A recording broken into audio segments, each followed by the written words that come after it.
Bom, nós estávamos vendo, então, iniciamos na aula passada, essa passagem, passagens e milagres da vida de Cristo e de Maria, que são algumas pinturas, né, algumas representações típicas também das catacumbas. E aqui é interessante, eu vou chamar a atenção de vocês para a representação de Cristo, ok? Cristo aparece aqui especificamente assim como, já falávamos, né, filósofo, como Orfeu, né? Mas ele é pintado, ele é representado também em algumas dessas imagens em que narram alguns milagres dele. E aqui, concretamente, nessa pintura aqui, muito bem feita, por sinal, de muita qualidade, a gente percebe, né? Essa mulher tocando no manto, nós conhecemos a passagem em que Jesus cura essa mulher que sofria de fluxo de sangue, Jesus, ela toca e sai curada. Né? Então a gente tem essa representação assim desse Cristo. E aí eu vou chamar a atenção para um outro detalhe. Ele sempre está segurando a toga, é uma toga romana, né? Isso também é interessante que já, vamos dizer, é um Cristo, quase diríamos assim, inculturado. Não é um Cristo judeu. E percebam que ele não tem barba judia, né? Ele não tem o rosto mais afinado, ele tipo semítico, né? É um Cristo muito próprio humano. Aqui também, de novo, Jesus e a samaritana, segurando a toga, podem perceber, embora não pareça ali por aquela rasura que tem ali, não é? Mas também o milagre de Jesus. E aí a questão também, quer dizer, a samaritana é a água viva, né? A questão da água que mata a sede, que dá vida, que transmite vida. Jesus, ele é essa água viva. Então, sempre, assim, não é só retratar o milagre, mas o que é que está por trás, não é? O que é a representação desse quadro, não é? Toda uma série de símbolos que os cristãos dominavam com tranquilidade, né? Aqui, de novo, essa representação da catacumba de Via Anapo. Jesus também, de novo, segurando aqui a toga, a gente percebe aqui, né? Não é um barbado, não tem barba, não tem cabelos longos, é uma pessoa. A preocupação não é representar o rosto de Jesus, como nós vamos ter daqui a pouco, em algumas representações. É interessante aqui que já aparece dois elementos que eu quero chamar a atenção. Primeiro, uma espécie de cânone, ou cânon, ou regra, que é seguida por esses artistas, pintores, né? O estilo da cura de Lázaro. Lázaro vai estar sempre enrolado que nem uma múmia, né? Normal isso na época, né? Mas sempre numa casinha, e Cristo segurando uma varinha. Percebam ali que ele tem uma varinha, como se fosse um mágico. Então, Cristo, ele é representado como mágico, ou um mago, alguém que cura, que realiza milagre, não é? Então, ele é o poderoso, é aquele que não é apenas a salvação da alma, mas é a salvação também do corpo, aquele que realiza milagres em prol daqueles que o seguem. Então, esse é um detalhe que aparece bastante também nas representações das catacumbas, nós vamos ter a oportunidade de ver. Então, essa de Lázaro, essa espécie de cânon, Lázaro sempre dentro dessa a gente sabe que era uma gruta na pedra, né? Mas ali aparece como se fosse uma casinha. Ela representa, na verdade, uma espécie de hipogeu, que eram as formas como se construíam as tumbas romanas, não é? É interessante que a gente vê isso ainda hoje, é assim, em alguns cemitérios, acho que a maioria de vocês tem em mente isso, né? Os cemitérios, eles têm casinhas ainda hoje. Aqui em Petrópolis, especificamente, a gente vê muito disso, né? Das famílias que têm um pouco mais de condições, não é a tumba no chão ou nas gavetas. Quem tem um pouco mais de condição tem as suas tumbas nas casinhas. Aqui, de novo, né, a ressurreição de Lázaro. A gente vê que ele tem essa... Eu vou admitir o Canga, o Elber não está ali. Elber, chegando alguém, chamou. Então tá. De novo aqui, aquela espécie de cânone que eu falei para vocês. Então, aqui parece bem, mais uma vez, embora aqui é engraçado, aqui é um destaque, acho que é uma coisa bem bacana, assim, bem interessante para o nosso curso, como era uma catacumba, como era uma sepultura. É assim, né? Aqui a gente tem a parede, né? Aqui é um arcossolium, né? Tem esse teto pintado, inclusive esses detalhes são detalhes da arte pagã, é um vaso com vários, então são elementos pagãos que aparecem aqui. E aqui a casinha, Lázaro aqui de novo, igualzinho do anterior, né? A casinha coberta com telha, tudo. Aqui engraçado que tem uma outra passagem aqui atrás, né? E preste atenção no rosto dos personagens, como são bem feitos. Olha essa pintura aqui, o próprio rosto de Cristo, de Jesus, né? Como é que foram tão bem pintadas essas esculturas. E aqui, se eu não me engano, algumas dessas eu visitei, devem ser provavelmente restos. Em alguns lugares eles deixaram ossos, né? Deixaram ainda algumas coisas no período ainda dos primeiros cristãos, para que as pessoas pudessem. Então, isso aqui era fechado e a pintura cobria a entrada, né? Na época, né? Então, a pintura, ela era total, porque ela era cheia, enchia todo o espaço e tampava a frente da sepultura, não é? O microfone está aberto. Continuando a ressurreição de Lázaro ainda, catacumba de São Calixto, também aqui, vocês estão vendo, já é muito mais gente aqui, muito mais pessoas, né? Na verdade, é como se fosse quase como aquele quadro ali, e é engraçado que o pintor, ele foi assim, como é que diria, não diria criativo, sim. Ele aumentou, inclusive, a assistência. Vocês vejam que tem muita gente aqui, mas ele pintou gente aqui também, quase como se fosse um espelho, né? Mas ele aproveitou essa parede aqui, né? Esse arco-sólio, já falei do arco-sólio, né? E aqui, então, essas pessoas, aumenta aqui a assistência, que multidão que está aqui, e o Cristo, com a varinha, aqui não aparece Lázaro, né? Ele está chamando Lázaro, então ele ainda vai aparecer, né? E é o mesmo estilo de construção também. Vocês estão percebendo que e depois, engraçado que isso vai continuar aparecendo também nos sarcófagos, o mesmo estilo de pintura, depois vai passar para o alto relevo. E aqui, de novo, a ressurreição de Lázaro, não precisamos de muitos comentários, né? Mesmo esquema. Aqui, uma lápide, né? Assim, feita de um modo muito rústico, mas os mesmos princípios, né? Com uma inscrição, né? Dator nobis parentes filo dato benemerenti qui vixit annis 21 in pace, que viveu filho dato benemerenti, não diz o nome da pessoa, que viveu os 20 anos em pace, em paz, quer dizer, descansa em paz, que tem uma espécie de um coração, né? E o Cristo com a varinha, a casinha, nos mesmos moldes daquilo que... E, claro, não eram assim as sepulturas todas iguais, mas se tornou quase que um cânone oficial. Uma outra questão que aparece é o batismo de Jesus. E é interessante porque em várias passagens, né, Jesus tinha 30 anos quando foi batizado no início do seu ministério.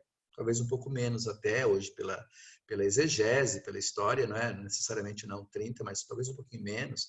De qualquer modo, ele tinha a mesma idade, provavelmente a mesma altura que o seu batizador, não é? E, no entanto, aqui, em outras passagens, nós vamos ver, ele é sempre representado como se fosse uma criança, sempre pequeno, não é? E o João Batista, e sempre a pomba também.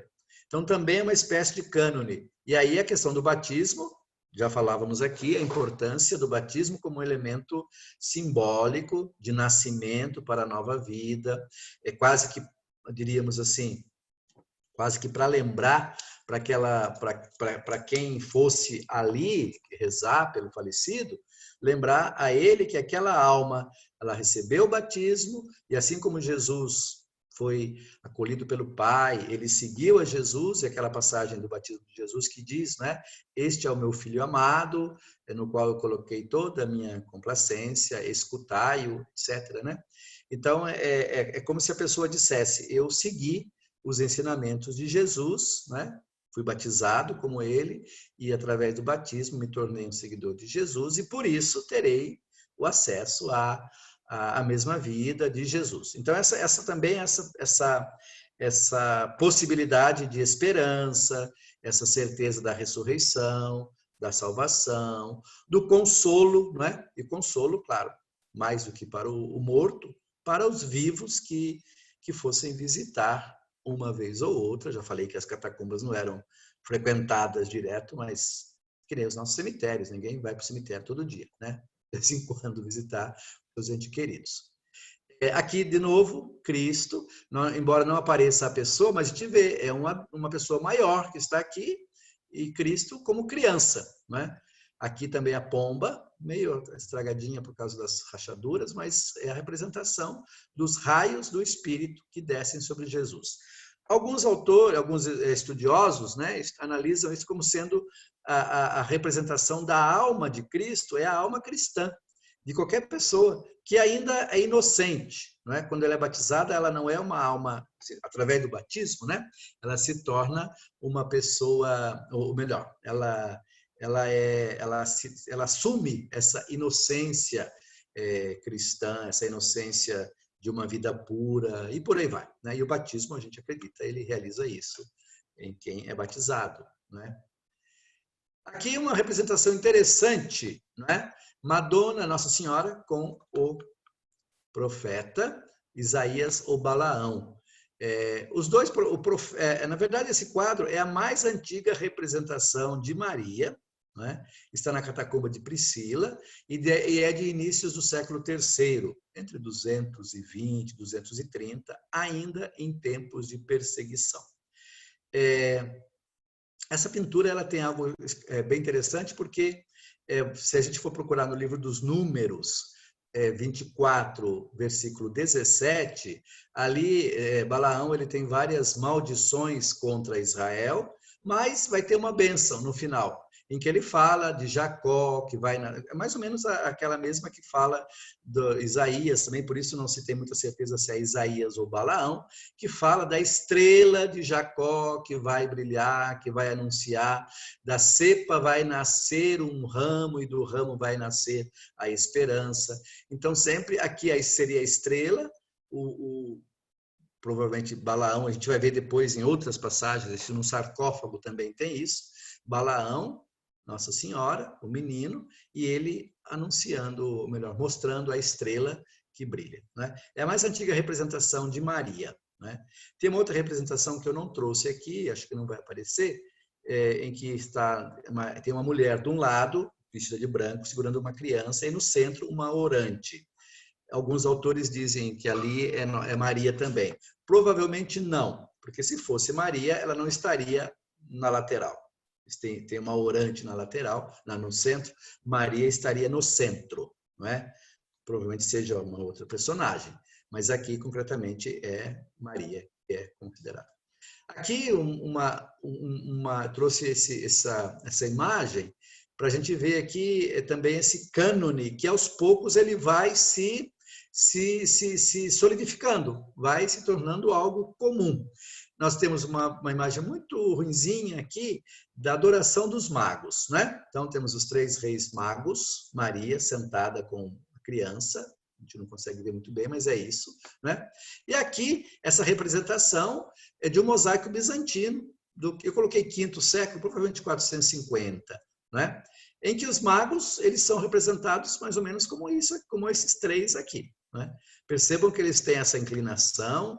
O chapéu, aqui não está muito claro, mas com certeza era o mesmo estilo de chapéu frísio, né? Ou frígio, da Frísia ou da Frígia, né? A região da onde vinham esses, do Oriente, então era considerado, seria da Frígia, né? Depois a inclinação em direção, a gente vai ver isso depois em outras passagens também, mas a representação dos reis magos fazendo a sua adoração ao menino Jesus também está presente em vários momentos. Aqui, de novo, acho que aparece bem. Se a gente for até olhar aqui, eu vou voltar ali à imagem anterior, para vocês perceberem, né? Aqui, quando eu falo de cânone, é a isso que eu me refiro. Né? E aqui, de novo, Balaão mostrando o quê? A estrela. Eu até vou pegar aqui, deixa eu ver se eu tenho aqui na minha mão, números, só um momentinho, eu tinha marcado, mas acabou que eu deixei. Achamos aqui. Número 24, 17, em que diz o seguinte, livro dos números. Números 17, oráculo de Balaão. Ele faz várias, por causa dos pecados do povo de Israel, na época do exílio, do Nabucodonosor, Babilônia, etc. Ele denuncia os pecados, mas ele faz uma profecia positiva em relação a Israel. E é no versículo 17, capítulo 24, 17. Oráculo de Balaão, filho de Beor, e por aí vai, aí eu vou para o 17.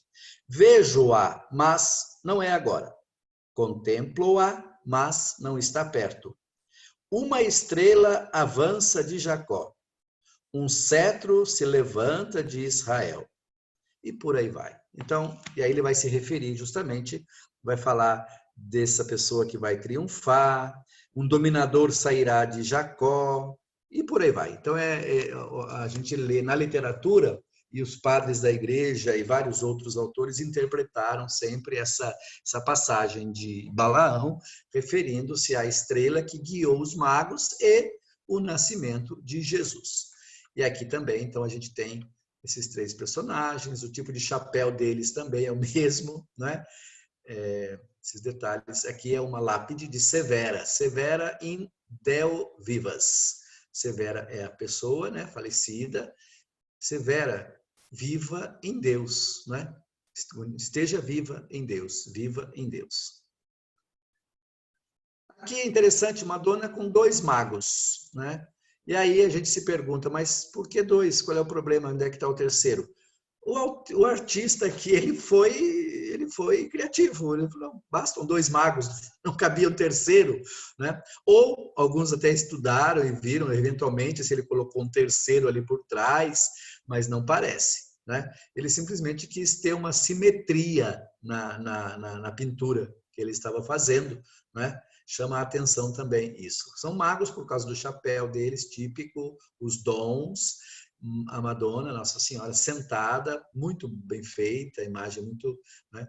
Já é um pouco tardia também, essa aqui, já é por 350, mais ou menos. Aqui, clássica, aparece em várias passagens, né? Já pegamos agora os temas do Antigo Testamento, né? Esse aqui é da Catacumba de Priscila, são os três jovens na fornalha. A gente conhece essa passagem também, né? Dos três jovens que foram presos sob Nabucodonosor. E é interessante, é o seguinte, em relação a essas imagens desses três personagens e as passagens do Antigo Testamento, a gente poderia até dizer assim, mas são passagens do Antigo Testamento, são relacionadas ao mundo judeu, né? Ao mundo do judaísmo, mas tem um simbolismo importante também para os cristãos, é para dizer, né? Que a nova aliança em Cristo, ela não exclui a antiga história de Israel. Nós somos herdeiros, né, desse povo, né? Então, as figuras que vão mais aparecer, né, do Antigo Testamento, interessante também, são as figuras dos heróis, né? Grandes personagens que realizaram grandes feitos, enfrentaram grandes batalhas, digamos assim, grandes eventos, né?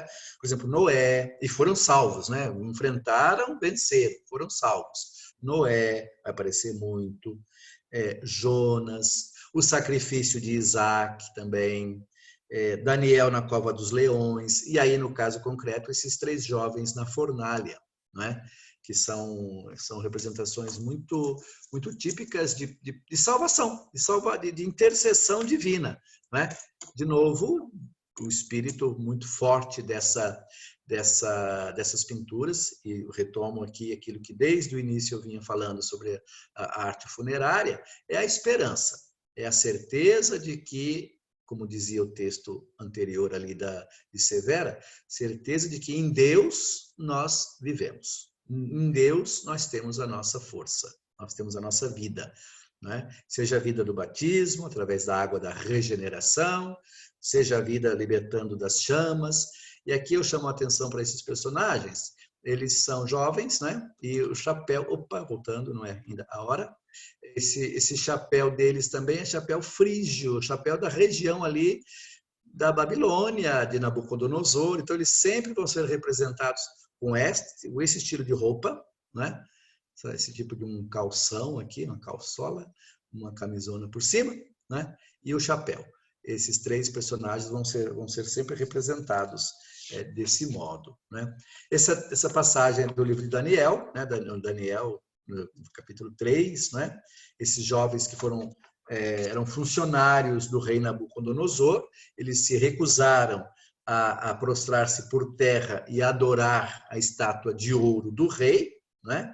E aí foram levados a castigo, né? Primeiro foram castigados e depois lançados numa fornalha ardente. E aí diz o texto, com seus mantos, túnicas, turbantes e vestes. E aí vai dizer o texto, né? O fogo não teve poder sobre eles, nenhum cabelo de suas cabeças se queimara, nenhum sinal aparecia em seus mantos, nem o cheiro do fogo tinha passado por eles. O Senhor enviou o seu anjo e libertou os seus servos. Então a gente imagina, né, a força de um texto como esse diante de momentos de dor, de momentos até diríamos de desespero, de sofrimento grande, que todos nós passamos também quando perdemos nossas pessoas amadas, né? Mas para essas pessoas era uma palavra de alento, de força, de certeza. E aí esses personagens bíblicos, esses textos bíblicos pintados, faziam referência, né? Eventualmente, como já citei aqui também, muitos não liam, não tinham a Bíblia em mãos, mesmo porque a Bíblia estava sendo formada, especificamente o Novo Testamento, né? O Antigo Testamento, sim, mas também não é que tinham todos a Torá em mãos. A Torá era do mundo judaico, né? Os cristãos estavam aos poucos, até 1960, a Bíblia, poucos cristãos tinham acesso a ela, né? Então, ao ver essas imagens, as pessoas se lembravam daquilo que aquele texto estava dizendo. Então, tem um sentido pedagógico, né? Já falamos aqui, mas também de alento, de consolo e de ensinamento também, de transmissão da fé, não é? Aqui, interessante as representações de Adão e Eva, é interessante a representação do nu, não é? Na arte. Aqui não tanto, mas uma outra aparece Adão e Eva nus, né? Embora em várias passagens diga-se que eles estão com a folha da figueira. Aqui aparece muito fraquinho a serpente, está aqui. Aqui a serpente já está declarada, é uma sucuri enorme, veja o tamanho dessa cobra aqui, não é? E também é quase que depois assim, não vou dizer que seja um cânone, há diferenças na representação de Adão e Eva, mas sempre os dois, né? Sempre os dois nus e sempre tem a figueira e a serpente. Esses dados sempre aparecem. É interessante aqui também, e eu chamo a atenção para esse quadro, porque aqui nós temos várias pinturas típicas do paganismo, lembrando de Pompeia ou de outras pinturas do mundo romano, que chegaram até nós, os pássaros, guirlandas, frutos e outras coisas que ajudam a criar um ambiente. Aqui também o caráter geométrico, que circunscreve a pintura. E, de novo, sempre lembrando, né, o pintor não está preocupado com a terceira dimensão, com a profundidade, com o volume, não interessa. Ele quer passar a mensagem, né? E também aqui, provavelmente as imagens são bem ruinzinhas, né? Mas não, a gente percebe que não é que seriam quadros muito bonitos assim na estética de uma beleza de arte, mas é uma arte simbólica. O objetivo não é uma beleza que encha os olhos. E aquilo que eu dizia, retomo, né? Acho que vocês estão cansados de ouvir isso, mas é sempre bom. É uma pintura que leva à oração, que leva à certeza de que somos salvos. Em Cristo, vencemos o pecado de Adão e Eva. Aqui é algo novo, uma catacumba de Via Latina, é uma catacumba que a gente não conhece muito, não tem muito acesso, né? Está fechada, mas também nós temos, é muito bem preservada, algumas pinturas, a gente tem acesso às pinturas, né? Aos estudos. Adão e Eva, percebam aqui, já não estão nus, estão com roupas, muito provavelmente não, aqui eles já estão representados já fora do paraíso já há algum tempo. Né? Mesmo porque os filhos já estão grandes, né? Caim e Abel aparecem também, levando também os seus frutos. Né? Um leva o animal, quer dizer, a ovelha, um era criador de ovelhas, pecuarista, né? E o outro cuidava de trigo, né? Agricultura. E, na verdade, eu acho que vocês, quem estuda um pouco de exegese e ligando com a história, né? Essas duas representações representam justamente os inícios daquilo que vai ser o próprio início da civilização, né? Quando o ser humano começa, as antigas culturas, especialmente da Mesopotâmia, por ali, começam a cultivar o trigo e começam a dominar também os animais. E há toda uma série de dificuldades, porque ou você cria bicho, animal, né? Ovelha, boi, ou você planta, porque os dois juntos não dá. Então tem que haver um distanciamento, não é? Cercar os animais, não pode viver soltos. Então vários conflitos que surgiam entre os agricultores e os pecuaristas, né? Os que criavam animais. Então são representados nessa disputa que gera a morte de Abel, Caim que mata Abel. E Adão e Eva com essa roupa de pele aqui já, percebam, né? É bem interessante essa representação, pouco conhecida também. Aqui é algo bastante assim interessante, que eu também acho típico, né? Mais do que interessante, é a representação. Quem seria esse personagem aí? Alguém pode dizer? Eu não coloquei ele de propósito. Quem que é esse homem? É um com bigode, já é um homem.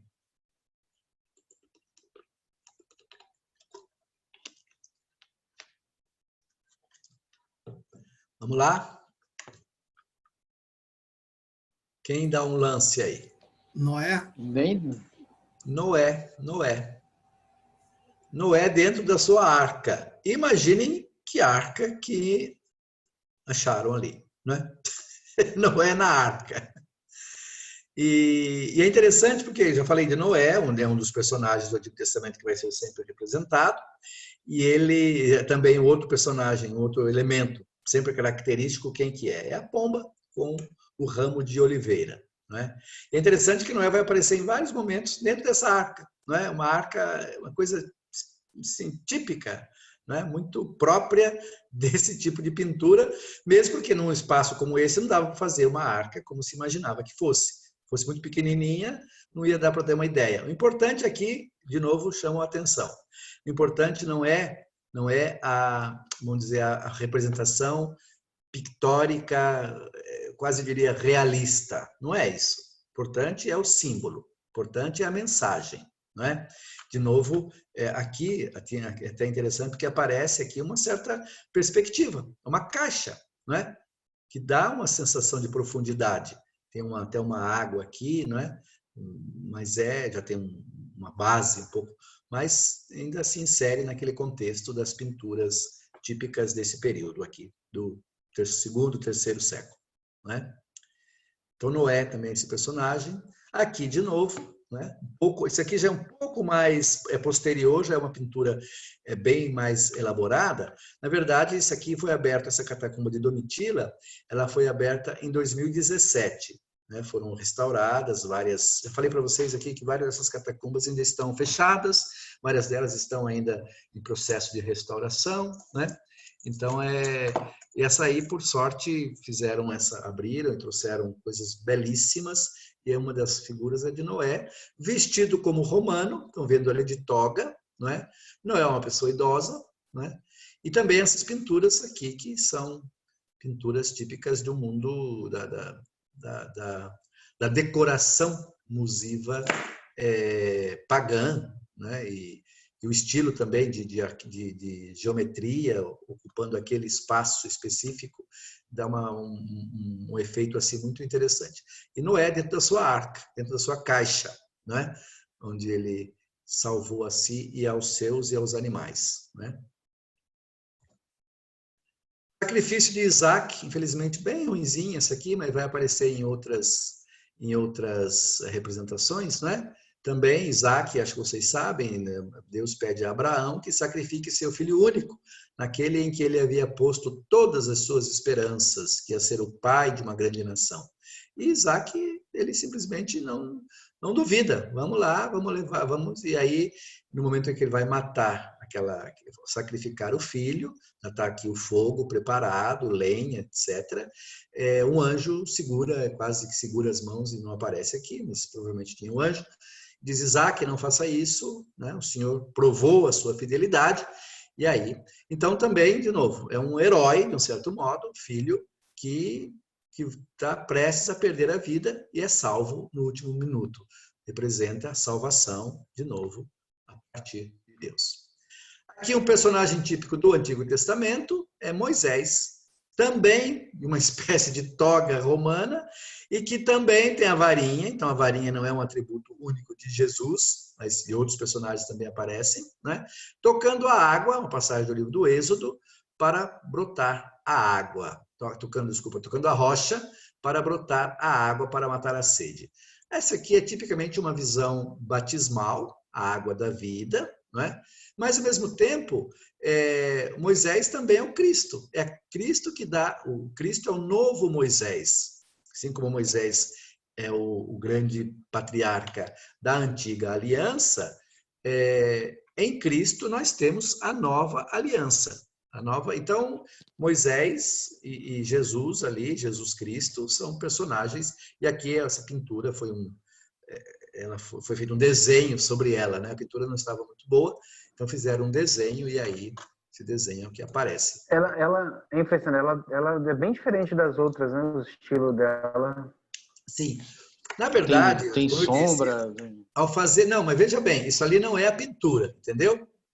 Isso ali como é que eu diria, um esboço daquilo que era a pintura, entendeu? Entendi.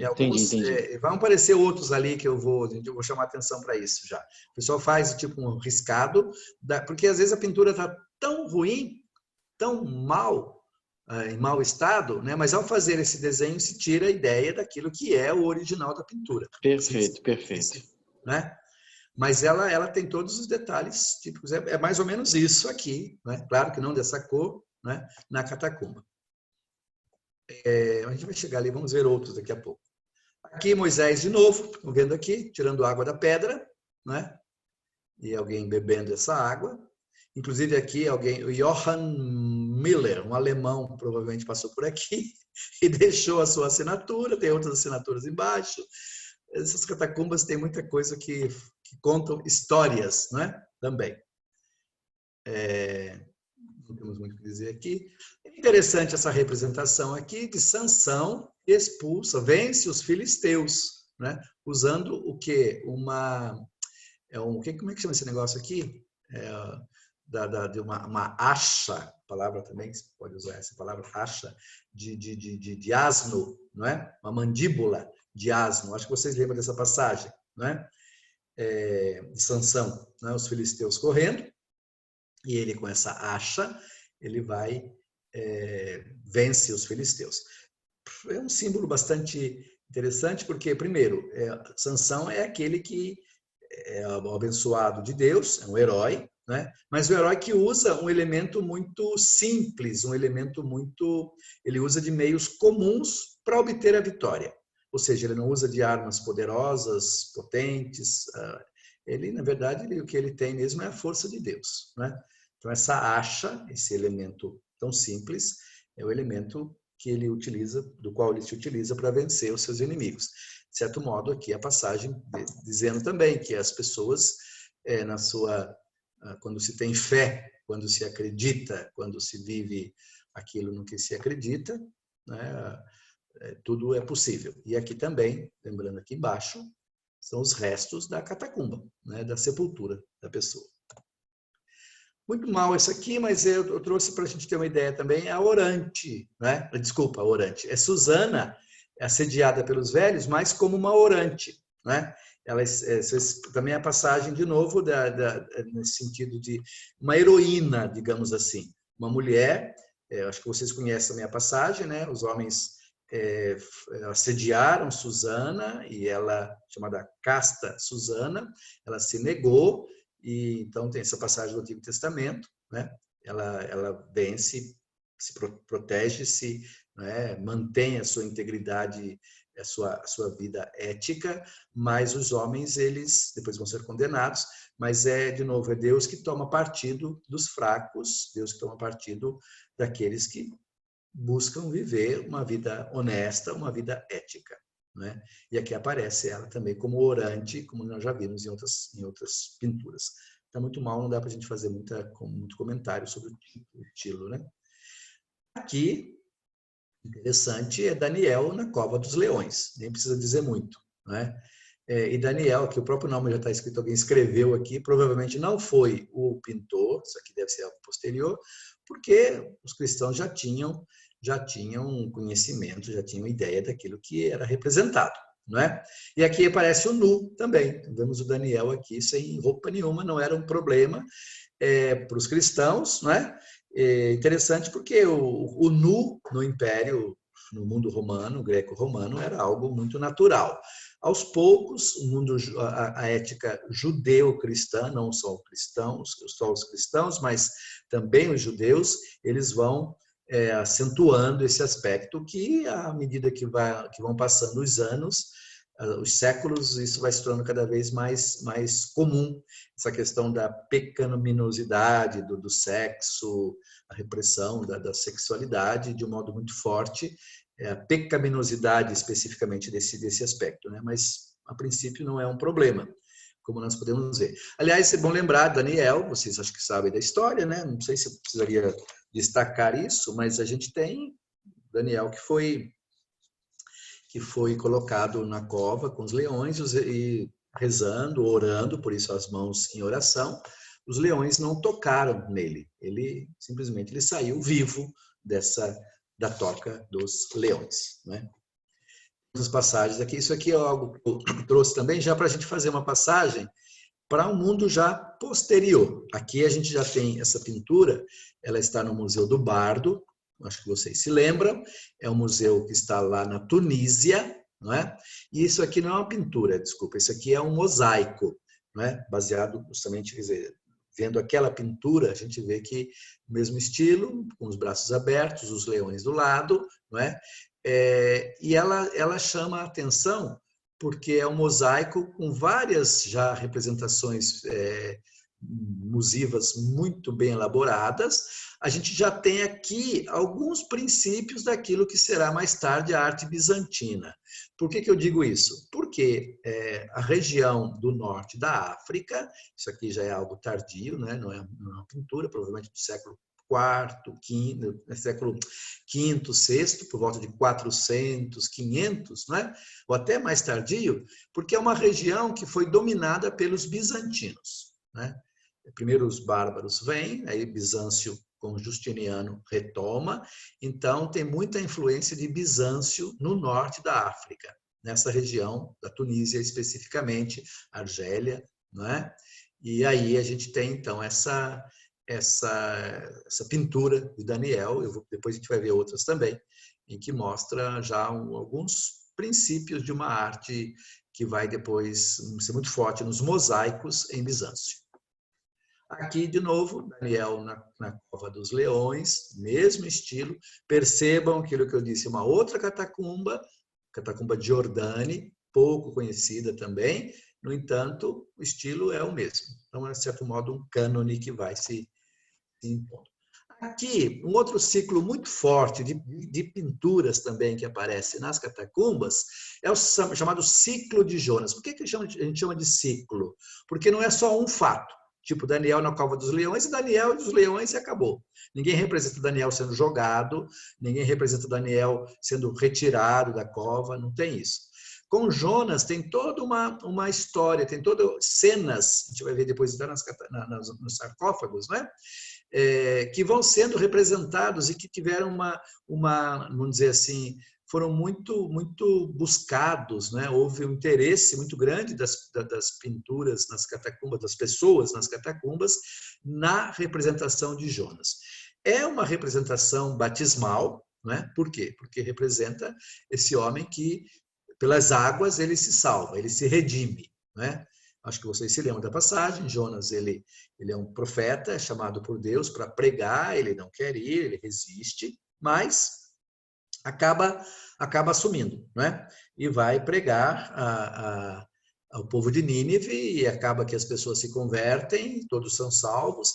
Ele acaba depois achando que não deveria, que aquele povo, ele acha que aquele povo não tinha nada que se arrepender, ele acha que eles deveriam mesmo eram ser todos castigados, condenados, aí ele fica desanimado, acaba depois pegando um barco, é engolido, há uma tempestade, um quase naufrágio, algumas passagens dizem que ele foi jogado na água, outros dizem que ele se jogou na água, foi engolido por um monstro marinho.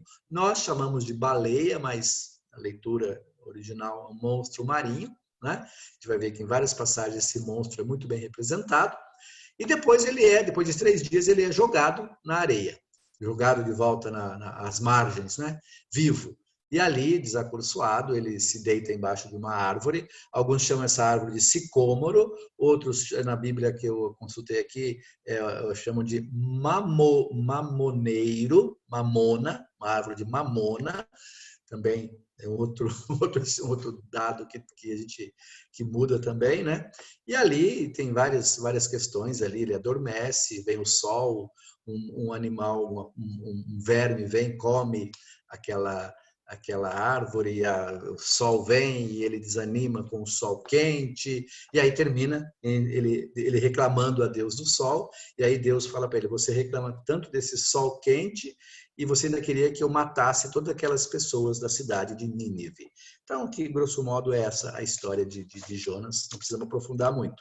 Tem vários significados, né, que é o que nos interessa, né, para o cristianismo, né? Primeiro, o próprio Cristo, né, que ficou 3 dias, Jesus morreu, depois de 3 dias ressuscitou. E ele vai falar várias vezes, né, o sinal de Jonas, no Evangelho de Mateus 12:40. Assim como Jonas esteve 3 dias no ventre da baleia, assim o Filho do Homem ficará 3 dias no ventre da terra. Né? Então, é representado também a ressurreição no ambiente funerário, no ambiente de cemitério, não é? Onde as pessoas estão enterradas ali, à espera, não é? De uma vida, é algo muito, muito forte. Né? E, ao mesmo tempo, também a vitória sobre a morte, como Jonas teve a sua vitória sobre a morte. O personagem, esse monstro aqui tem várias conjecturas, mas uma delas fala que seria a criação da deusa Ketos, ou Cetus, né? Um monstro marinho, comparado justamente à baleia, né? Como a esfinge, é uma mistura, né, de vários animais diferentes. Né? É um monstro típico da mitologia greco-romana. E o Jonas, ele é Cristo, mas também é o próprio cristão que está ali à espera da vida nova, que pode vencer, como Jonas também venceu. E aí, mesmo o próprio barco, a barca também tem um símbolo bastante interessante. Vamos ver outros. Aqui, de novo, ele sendo ou engolido ou expelido pelo monstro marinho. Né? Percebam que o monstro aqui ele tem orelhas enormes, né? Parece um animal, um cavalo, talvez, né? Um equino. Né? Mas tem, ao mesmo tempo tem um corpo com patas aqui, e aí esse rabo enorme, essa cauda, né? Então é um personagem, assim, são figuras uma mistura um pouco, talvez um dos personagens, uma das pinturas mais interessantes em termos de elementos mitológicos, de figuração ainda mitológica seja justamente a figura de Jonas. A gente vai ver depois um outro detalhe depois. Aqui, esse aqui. Justamente ele deitado, não é? E aqui alguns autores veem aqui um deus grego, um semideus, né? Eu tenho o nome dele aqui, o Endymion, não é? Esse Endymion seria um personagem, um semideus, né? Vou ver aqui onde é que nós temos o Sarcófago de Jonas. Um deus grego, desculpa, um semideus da mitologia grega, que toma, dá-se para ele uma bebida e ele dorme para sempre, né? E, então, esse personagem ali seria comparado também a Jonas, Endymion, não é? Aqui está a pintura seria aqui aquela planta, né, que nós já citamos, né? E ele dorme ali, depois essa planta vai acabar secando e por aí vai. Então, é o ciclo de Jonas. Você vai ver melhor em outras passagens. Aqui, de novo, muito mal, mas uma outra, quase de novo aqui um cânone, né? Aqui ele está sendo expelido pelo monstro, não é uma baleia, é um monstro típico também. Interessante agora uma outra representação, a Dona Velata, né, com véu, isso aqui, que é a orante, na verdade, né? Aqui é bem lembrado, aqui que temos a imagem, que alguns dizem ser Nossa Senhora. Alguns estudiosos dizem, não pode ser, porque se alguém fosse representar Maria, que já tinha, a ela era dado, devotado um culto importante já, tanto que vai ser definida no Concílio de Éfeso, vai ser definido o dogma da maternidade divina de Maria, né? Então há uma grande devoção, antes do dogma já há essa devoção, né? No século II, finais do século II, já temos já representações da devoção a Maria. Ela estaria no centro, ela não estaria na lateral, né? Então, provavelmente essa não seja uma representação de Maria, né? Esses personagens aqui, alguns dizem provavelmente os parentes do falecido, esta orante talvez até a própria pessoa falecida que está ali, ou representando a alma da pessoa falecida, né? E chamam a atenção de novo para a representação do rosto, né? Muito bem feito. E aqui, de novo, os elementos mitológicos comuns a essas pinturas. Aqui. É interessante que na representação da Dona Velata, a gente vê também a Pietas. Pietas é uma representação típica desse mundo greco-romano, né? A piedade, né? Vocês se lembram que eu já falei aqui de alguns dados assim dessas virtudes que são representadas, né? Do mundo greco-romano. Já havia no mundo greco-romano virtudes representadas através de figuras. O próprio bom pastor, né? Representa a vida idílica. Orfeu representa assim essa paz, esse cuidado com os animais, etc., né? E aqui essa mulher é também, muito provavelmente, uma representação já conhecida da piedade, da pietas, e aí seria também uma ressignificação cristã da arte romana, né, num sentido cristão. Ok? Então, sempre lembrando, quer dizer, os cristãos eles vão adaptando aquele mundo ao seu redor, eles vão trazendo, ressignificando, e estamos aqui num processo de criação da arte cristã. Aqui também uma grafite de uma orante, algo bastante interessante aqui. Catacumba maior, uma outra catacumba também, justamente maior, porque é uma catacumba imensa, onde há muitas pinturas e muito pouco visitada, muito pouco conhecida, bastante, assim, limitada à visitação, apenas para estudiosos. E é interessante que ela está entre dois outros símbolos importantes, que é o bom pastor, aqui, e aqui um pastor tirando o leite da cabra, né? Essa aqui é a Orante de Maroneia. Maroneia fica na Trácia, uma região da atual Turquia, é do V, VI século. Percebam que mantém as mesmas características isso aqui é um alto relevo, né? Mesmas características, em pedra, mármore, provavelmente, as mesmas características daquela arte dos séculos III e IV. Então, é algo comum, essa orante ou essa piedade. Aqui, de novo, a orante, né, que tem vários pratos, né, feitos de vidro ou de outros materiais vítreos, né, que vão gerando essa possibilidade de pintura, de desenho, etc. Né?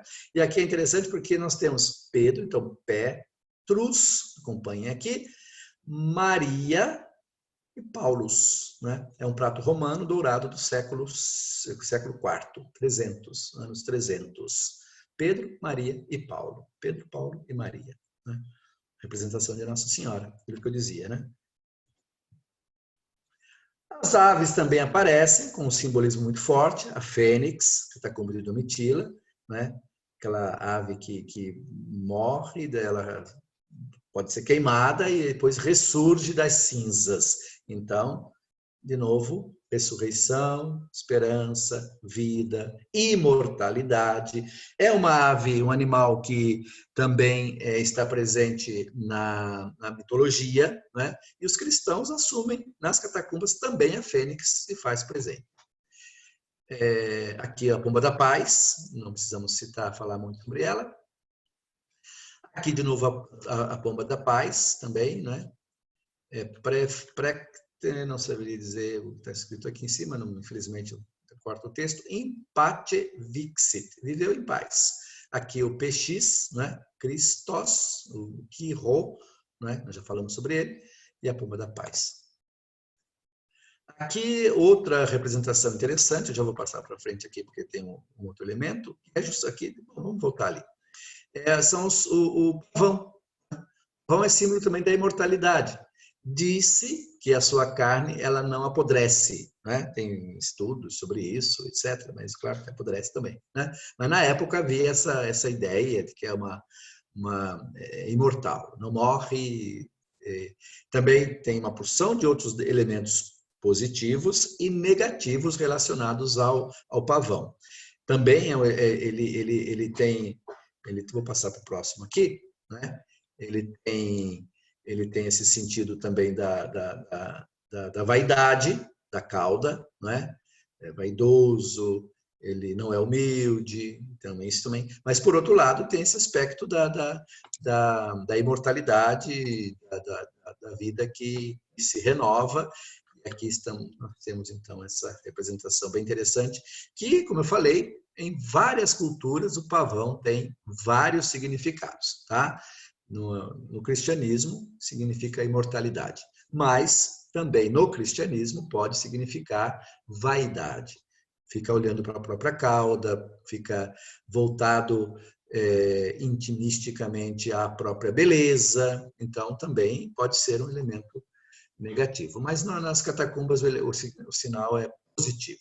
Aqui, de novo, essa aqui é a catacumba de Via Dino, né? Acho que é Dino Contani, se não me engano. Nós temos um arco sólium, né? Essa aqui é uma típica catacumba. Ela tem elementos cristãos, mas também vários elementos pagãos e judeus juntos. Provavelmente era uma família com várias procedências religiosas. Então a gente tem várias pinturas, mas uma delas essa aqui é o pavão, num contexto que não é cristão. A Catedral de Aachen, aqui é o pelicano.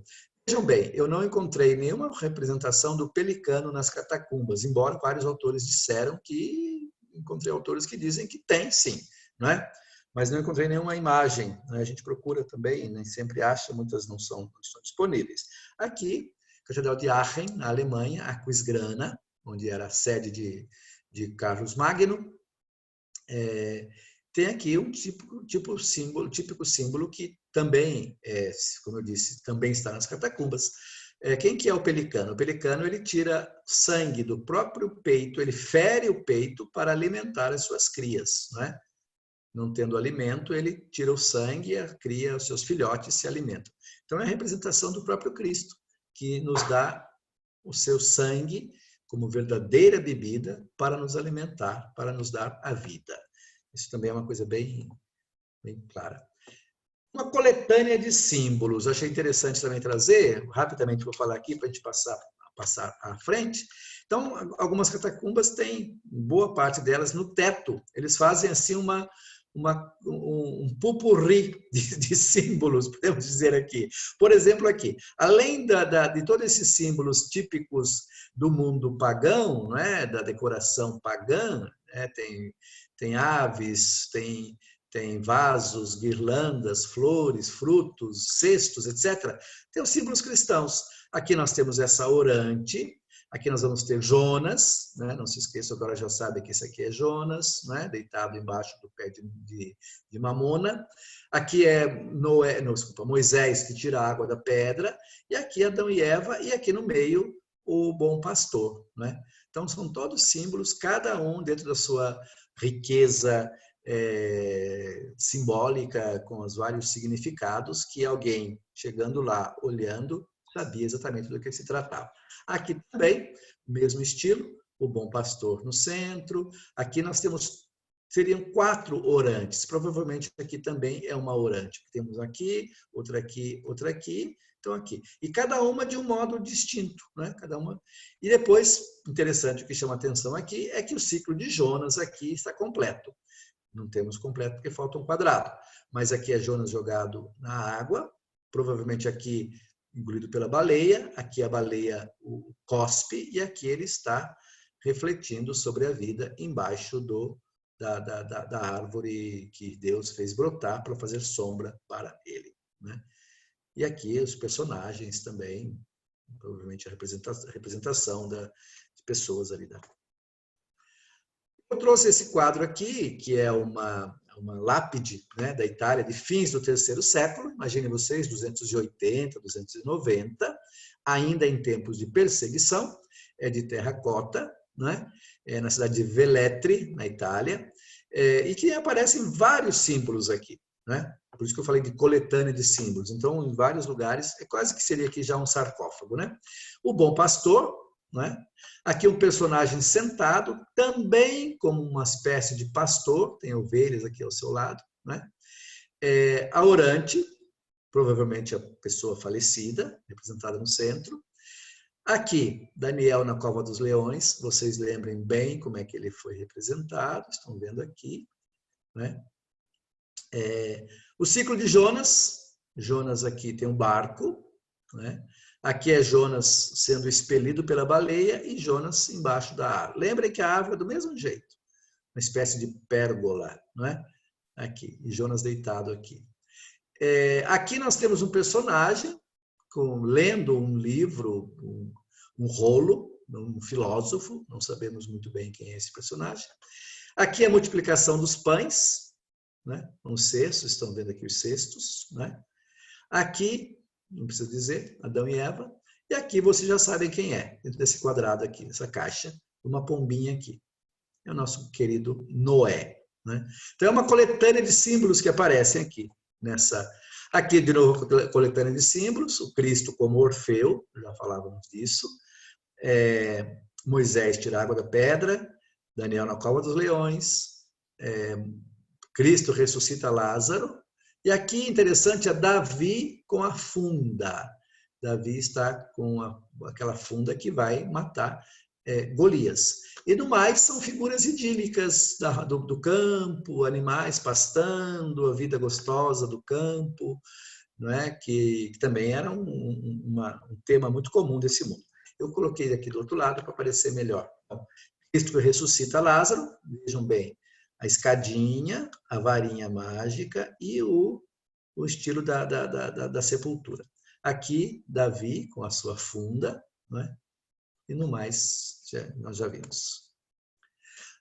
A partir de meados do século IV, 350, 360, etc., para frente, vai haver uma maior sofisticação pictórica, ou seja, já famílias mais ricas vão entrando cada vez mais no cristianismo, ser cristão já se torna uma coisa mais cômoda, é a religião do imperador, é a religião das pessoas que comandam o império, dos senadores, dos cônsules, Claro que antes também havia, já citamos aqui, tudo tem que ser tirado com um grão de sal, se diz no latim, né? Com um granus salis, quer dizer, um grãozinho sempre na medida justa. Então, dizer, agora que tem gente rica e poderosa e da elite entre os cristãos. Não, já havia antes também, não em grande quantidade, sempre atraiu também, é uma religião urbana, há sempre pessoas buscando algo mais, então muitas pessoas, várias pessoas ricas participavam sim do cristianismo, eram cristãos, se convertiam, filhos do imperador, sobrinhos, até a mãe de alguns imperadores, né? Até se diz que algum outro imperador teria sido cristão, ou ao menos teria se interessado pelo cristianismo, mas o fato é que, a partir da liberdade concedida em 313 e a partir daí, 330, 40, 50, em frente, cada vez mais vamos ter cristãos. As catacumbas, aos poucos, vão perder a sua significância, a sua importância, porque, como eu falei, aos poucos vão ser feitos os cemitérios junto a algumas igrejas, as tumbas dos mártires vão ser levadas para fora junto a algumas basílicas mais importantes, principalmente a partir do risco cada vez mais forte das invasões barbáricas. Em 410 a gente vai ter a invasão de Roma pelas tropas de Alarico, o saque de Roma, 455 de novo, né? Então, a gente não pode colocar isso como uma coisa exata, mas as catacumbas ainda são utilizadas e há um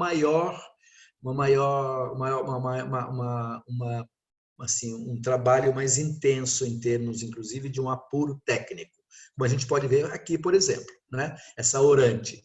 Percebam que já não tem mais, não é simplesmente alguns rastros, alguns riscos, traços, não é? Meio despretensiosos, e o rosto aqui, a gente quase, eu diria para vocês, lembrando da primeira aula, ou segunda, se não me engano, as pinturas das tumbas das múmias de Fayum, no Egito. Lembram que a retratística era muito forte.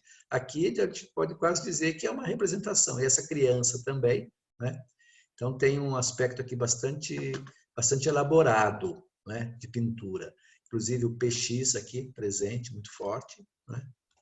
Passando à frente, aqui nós vamos ter a representação do Cristo barbado, século IV também. Então ela começa a aparecer discretamente, a representação. O Cristo aparece, já vimos ali, né, fazendo milagre, mas não há uma preocupação com o Cristo enquanto rosto, enquanto pessoa de Cristo. Ele aparece fazendo milagre, né? Não interessa o Cristo, mas o milagre, que era o mais importante. Aqui não, aqui já começa então a haver uma preocupação de representar esse homem, Jesus de Nazaré. Mais do que o Cristo, a gente pode dizer o Jesus de Nazaré. Nós falamos o Jesus terreno, não é? O Jesus corpóreo, que andou nessa terra, etc. Né? Então, começa a aparecer a partir do final do século III e vão se intensificando. Cada vez mais vai ser uma preocupação de mostrar o verdadeiro rosto de Jesus. Ninguém sabe como foi. Tinha barba? Não tinha? Provavelmente tinha, porque não havia tanta gilete naquela época, não havia barbeador. Era comum as pessoas terem barba, não é? O que não era tão comum era não ter barba, né? Especialmente na Galileia, onde Jesus nasceu e na região ali onde ele exerceu a sua missão. De qualquer modo, o Cristo jovem e imberbe, a princípio, a gente vai ver, vai passando depois para o Cristo barbado, adulto, soberano, divino, provavelmente, também essa preocupação, né? E o filósofo. Então, essas várias imagens de Jesus vão estar juntas ali, em vários momentos, né? De qualquer modo, isso aqui é do século IV, anos 300, já finais do ano 300, da catacumba de Comodila. Percebam que junto também tem, então, já a auréola, né? E o símbolo, alfa e o ômega, né? Uma das mais antigas representações de Cristo. Aqui uma outra representação, Cristo entre Pedro e Paulo, né? Catacumba de Marcelino, fins do IV século, anos 380, também com o alfa e o ômega, percebam, sentado num trono, tem um trono aqui, já é eu diria assim, os princípios daquilo que vai ser o Pantocrátor, o Cristo Todo-Poderoso, né? O soberano sentado no trono. Há vários estudos sobre a questão da soberania de Cristo, relacionado aos deuses pagãos também sentados no trono, Zeus, aos imperadores romanos. Eu não vou entrar em detalhes com vocês, porque isso ocuparia muito tempo e não temos condições, né? Daria para fazer um curso só sobre a representação de Cristo, né? Mas aqui eu faço muito rapidamente esse aceno. E aí eu lembro Paulo, sempre Paulo apresentado como um filósofo, com essa barba meio triangular, não é? Sempre não. Em algumas passagens a gente vai ver que entre ele e Paulo não há muita distinção. Mas, em alguns momentos, não é? Ele é bem representado, bem específico, e Paulo com essa barba mais cheia, né? Quase diríamos mais idoso, mais semita, né? E aqui os dois vestidos à romana, né? E o próprio Jesus também, embora com uma cor distinta. Depois isso vai se tornar uma coisa, um cânone na arte bizantina, que é a cor, né? A cor da roupa de Cristo, da divindade, é sempre púrpura, que também era a cor reservada aos imperadores, né? Aqui já começa um pouquinho daquilo que vai ser depois, vai se tornar comum na arte bizantina. Aqui é o mesmo quadro e abaixo aparece o quadro completo, né? Desculpa, o quadro completo com a parte de baixo. Então a gente tem os mártires Gorgônio, Pedro, Marcelino e Tibúrcio, né? E o próprio Cristo nas alturas, e aqui embaixo um cordeiro que também representa Cristo. O cordeiro, em várias representações, é a representação de Cristo, especialmente quando tem a auréola, né? Então, esse é um quadro completo. Aqui já tem toda uma teologia da figura de Cristo, da presença de Cristo. Já é um quadro também, aqui um pouco sofrido, né? Mas é um quadro também já mais elaborado, já tem uma preocupação de passar uma mensagem para além do simples aspecto simbólico da imagem, né? Já exige uma maior capacidade de reflexão, etc. Que é a negação de Pedro, né? Então, Pedro diante de uma coluna, tem um galo. Onde tem um galo, sempre é Pedro negando a Cristo, né? Catacumba também.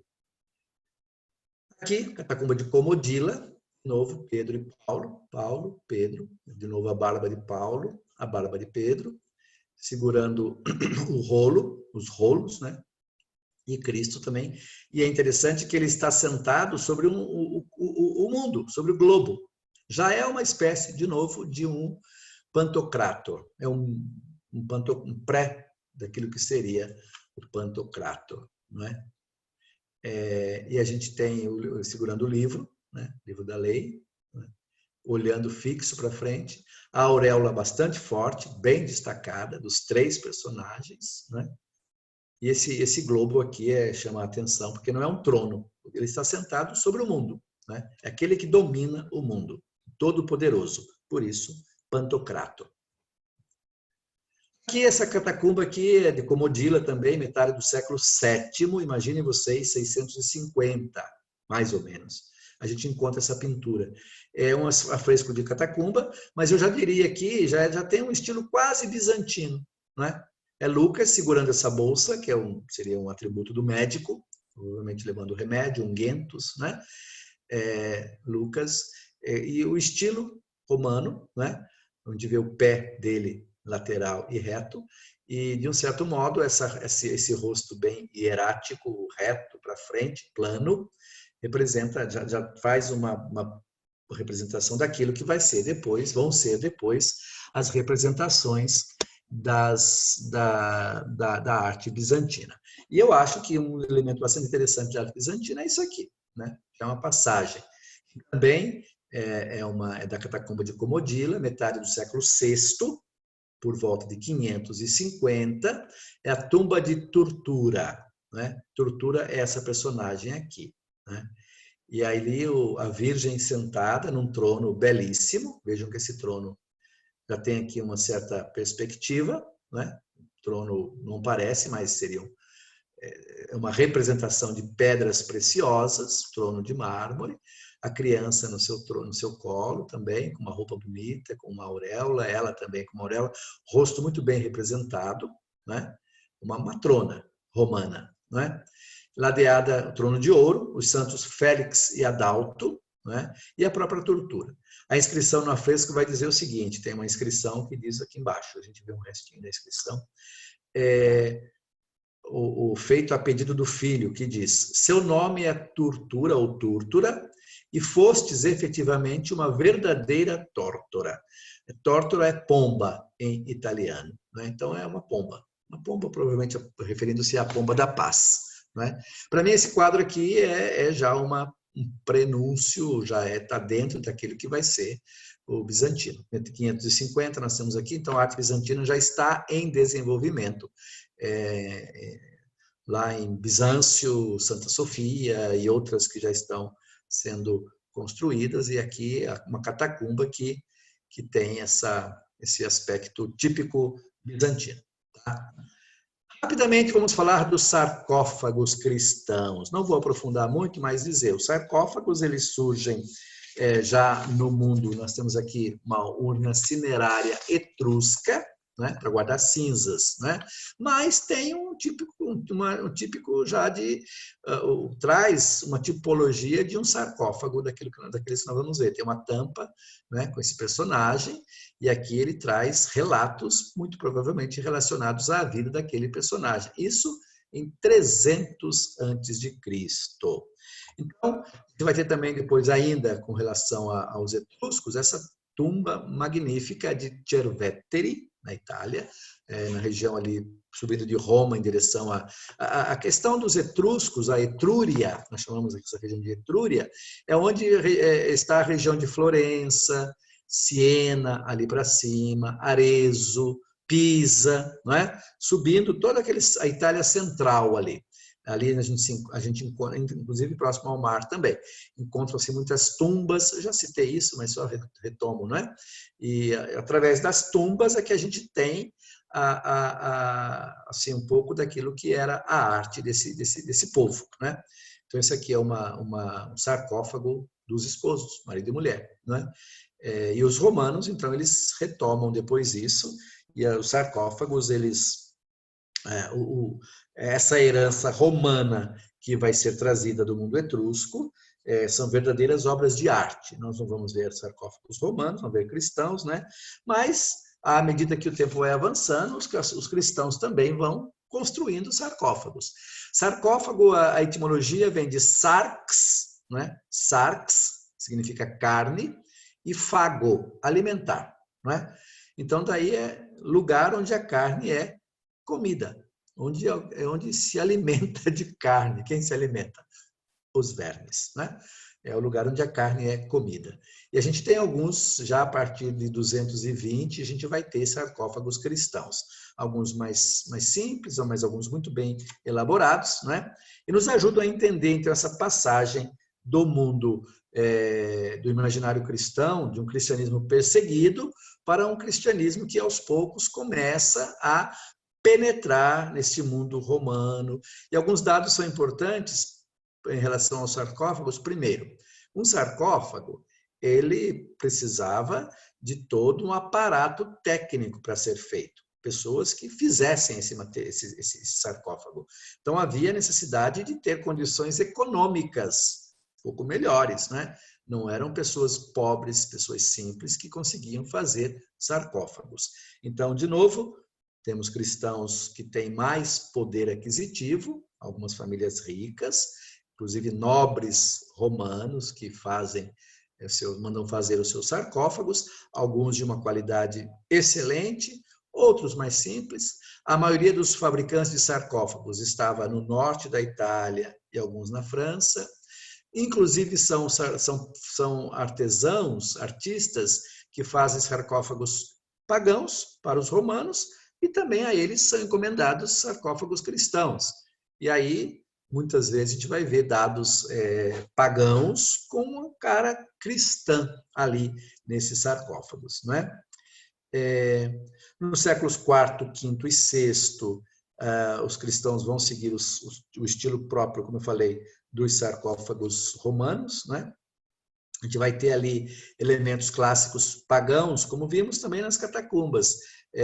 amores, que são aqueles anjinhos alados, né? Psique, meio fadinhas que aparecem na decoração, vinhas, flores, guirlandas, animais pastando, etc. Isso também aparece nos sarcófagos, né? O próprio Cristo também, vamos alguns deles, né? Por exemplo, esse aqui, sarcófago de Júnio Basso, de 395 depois de Cristo. É uma das obras-primas, não é? Da arte paleocristã. Estou falando paleocristã, mas vocês percebem que nós já estamos quase no ano 400, mas ainda é considerado paleocristã, né? Esse personagem, ele havia sido prefeito de Roma, não é? Ele é um homem, o texto aqui, o ensino tem escrito aqui, né? Tem o nome aqui, Júlio Bassos, né? Era senador e prefeito de Roma, está escrito aqui, convertido um pouco antes da sua morte, né? Está dizendo, o texto vai dizer, Júlio Bassos, um homem do mais alto nível, que viveu 42 anos e 2 meses em sua prefeitura da cidade, recentemente batizado a Deus no 8º dia das calendas de setembro. Ele morreu pouco antes, depois de ser batizado. Antes da morte, pouco antes da morte, ele foi batizado, o que era comum. Constantino foi batizado pouco antes de morrer, não foi batizado assim que se converteu ao cristianismo, né? Esse aqui, ele foi batizado no dia 25 de agosto de 359, e morreu em 359, desculpa, 359, tá. A data aqui está errada, é 395, não, é 359, tá? É a data que houve um erro aqui, tá? Mas é 359. Então é mais anterior ainda, 359, 360. Né?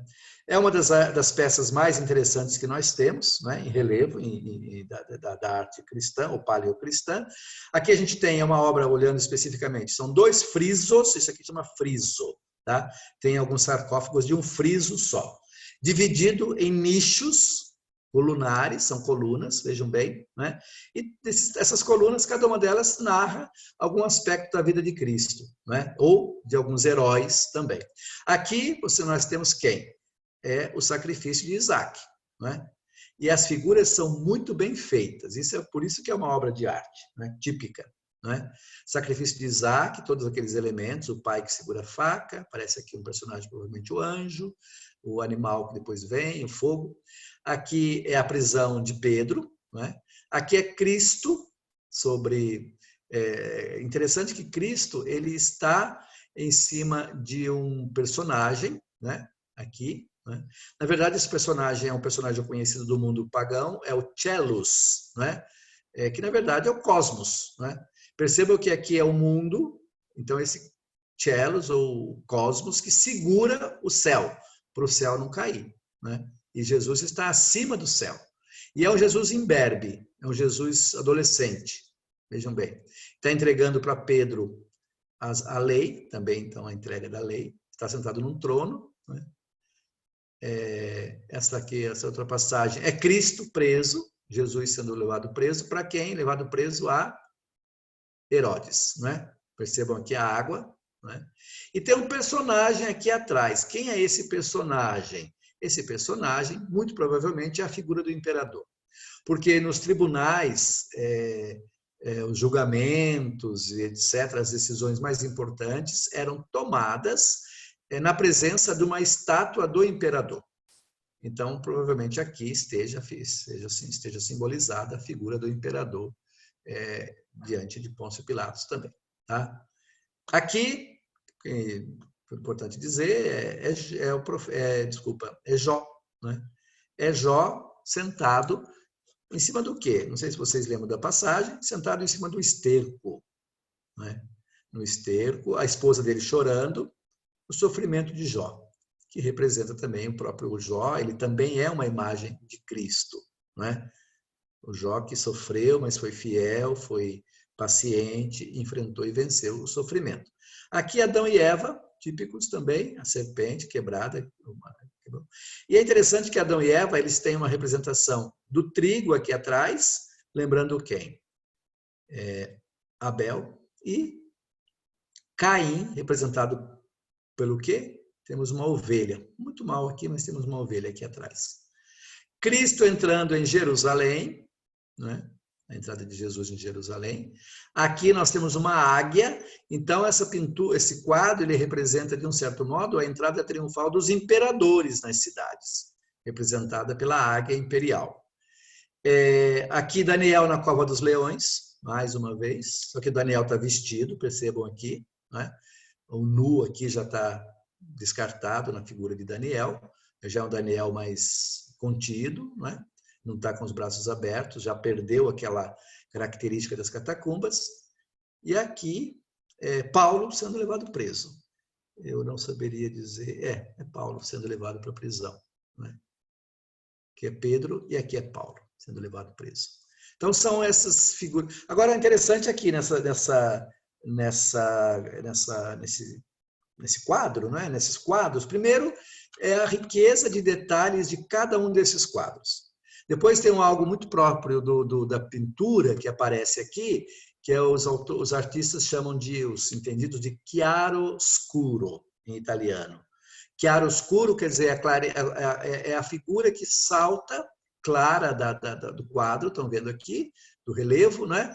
E a escultura é uma escultura, não é um relevo, é uma escultura, e o escuro lá no fundo. Então, a claridade, ela talvez não apareça muito aqui, porque, primeiro que isso aqui não é o original, tá? O original está guardadinho, as 7 chaves, isso aqui é uma cópia, não é? Então, o próprio mármore da cópia não é de tanta qualidade, então não aparece. A pintura também não ajuda muito, né? A imagem, a foto não ajuda muito. Mas o destaque, não é? O contraste entre o claro e o escuro é de uma riqueza tremenda nessa. Outro dado interessante aqui são as cabeças grandes. Vocês podem não ter percebido, mas as cabeças, talvez aqui apareça bem. Olha o tamanho do corpo, o tamanho da cabeça. Aqui também, o tamanho da cabeça desse personagem. É típico, é chamado, o pessoal na arte chama de cabeça italiana, né? A cabeça italiana, quer dizer, isso na arte parece muito forte isso, nessas cabeças maiores. A fisionomia destacada de cada personagem, a posição de cada personagem, cada um tem um jeito próprio já assim, típico, né? O próprio tecido que desce e outras tantas coisas que poderíamos chamar a atenção, mas que não temos muito tempo, porque nosso tempo já está dando. Aqui, de novo, detalhes daquele sarcófago, já vimos aqui, né? Aqui um outro sarcófago de Santa Maria Antiqua, finais do 3º século. O ciclo de Jonas, né? É um sarcófago tipicamente batismal.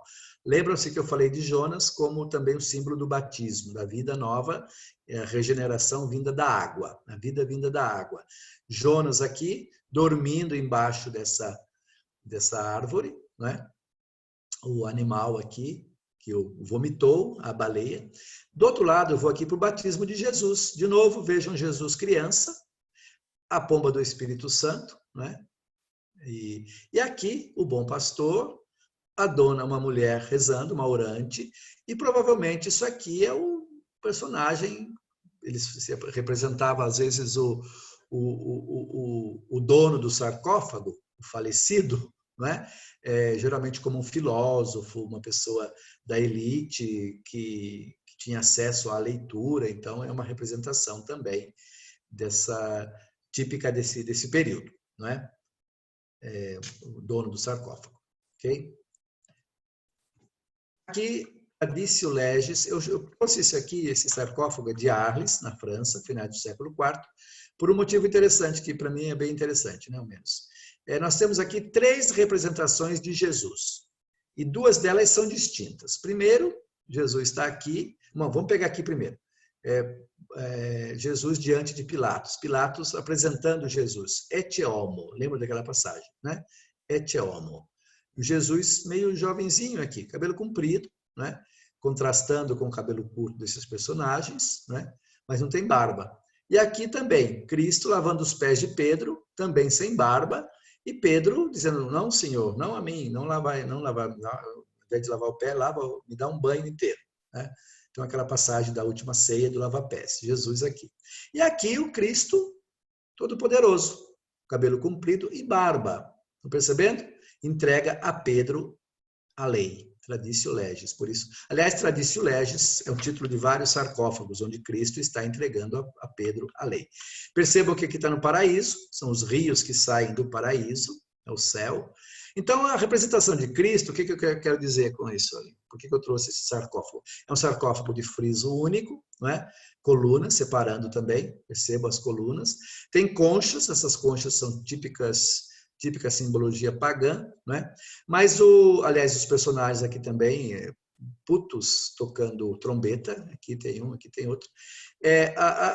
O que eu quero dizer é o seguinte, para os artistas, né, para quem fez o sarcófago, ele não estava interessado em apresentar o verdadeiro rosto de Jesus, ou de Cristo.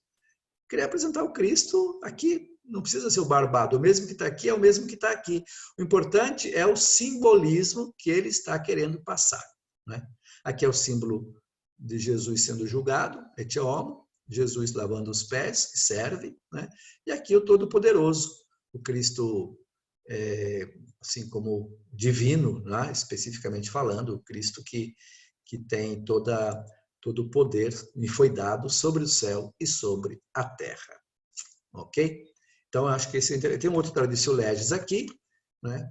E também aparece Cristo diante de Pilatos, né? Só que aqui o Cristo tem o mesmo rosto aqui, e o mesmo rosto aqui, e o mesmo rosto aqui. Aqui tem o beijo de Judas, percebam, né? Aqui o sacrifício do menino, de novo, de Isaac. Aqui Cristo está também acima de um telos, do cosmos, né, que o sustenta, e aqui entrega a lei a Pedro, né? E aqui são as colunas, percebam. Aqui nós temos também a figura do imperador, estão vendo o imperador aqui. Então, vários desses sarcófagos, eles têm dados específicos. O sarcófago dogmático, né? Elber, nós estamos a tempo, podemos continuar terminando? Sim. Mais dois? Sim? Sim. Então, tá bom. O sarcófago dogmático, por quê? Porque esse sarcófago ele foi assim feito já após o Concílio de Nicéia, 325, e 381, o Concílio de Constantinopla, que são concílios que definiram a humanidade e divindade de Jesus, ok? Então, Jesus, ele é plenamente, totalmente Deus, isso contra a heresia ariana, que dizia que Cristo não era totalmente Deus, não era totalmente divino, tinha uma aura de divindade. Então aqui já, por que dogmático? Porque desde os inícios o Pai cria Eva da costela de Adão, ok? O Pai está criando. Mas ele não está sozinho, tem a Trindade. Percebam que tem 3 personagens aqui, ok? Não vamos dizer Pai, Filho e Espírito Santo, mas o sentido é da Trindade. Mas não para por aí. Ou seja, a Trindade estava desde as origens da humanidade. Aí nós temos Adão e Eva. Temos Adão aqui e Eva aqui. Quem seria esse personagem? É Jesus, o Filho, que desde as origens também está presente, né? E o Filho segura, não aparece aqui, mas é um ramo de trigo e segura uma ovelha, que seriam justamente o símbolo de Caim e Abel. Ou melhor, Caim e Abel. Caim é o animal e Abel representado pelo trigo.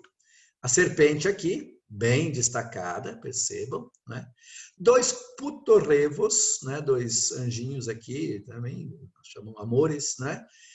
Meio barrocos, assim, gordinhos. E os personagens, os donos, provavelmente, do sarcófago. O rosto não está muito bom, provavelmente, alguns dizem que não houve muito tempo para se fazer a pintura, a terminar o sarcófago, porque, como foi dito, eram feitos distantes, né? Ou, durante o tempo, se fez uma destruição ali.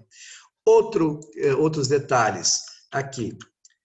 Jesus que faz as bodas de Caná, transforma a água em vinho, com a varinha, percebam aqui a vara, e aqui pão, né? A multiplicação dos pães. Estão percebendo aqui?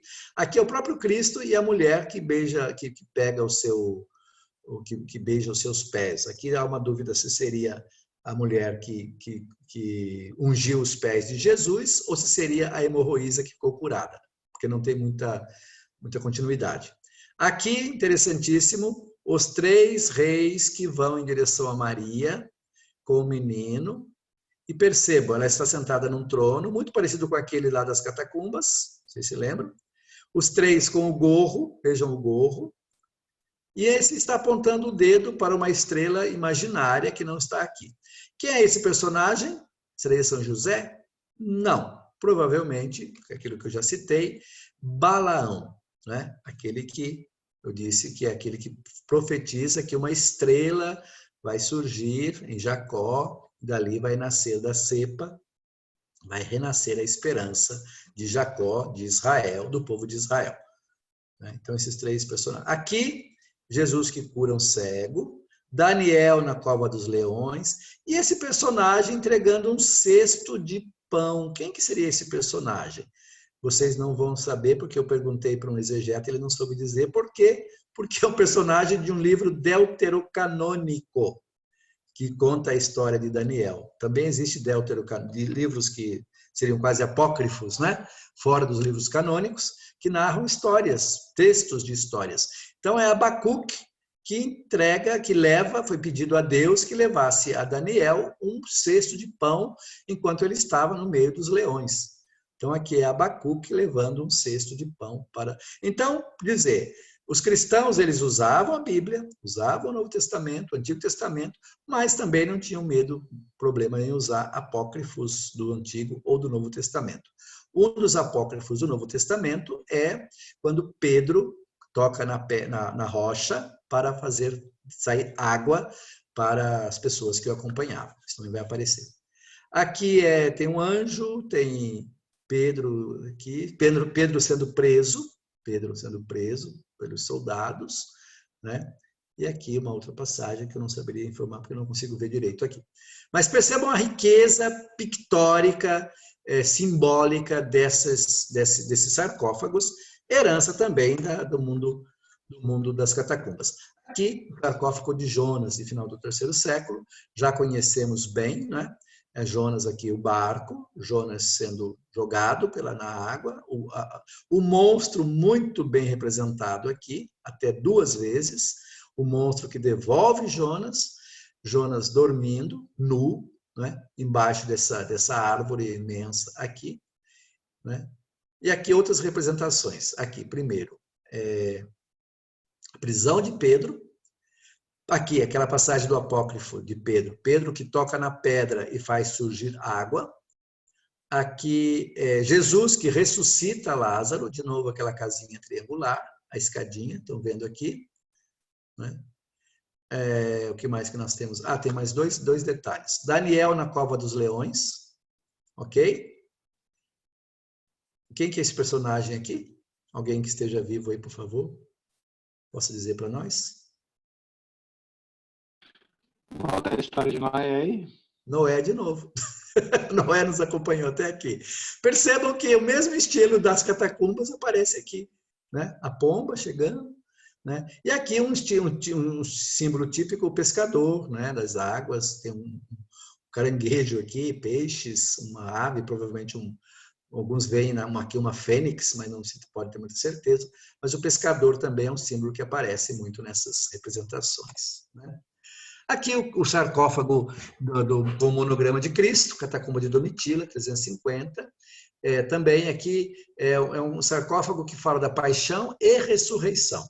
Né? Então aparece aqui Cristo sendo coroado de espinhos, e a coroa que não aparece para nós, mas ela é uma coroa toda de pedra preciosa. Então a coroação de Cristo já é triunfante. Né?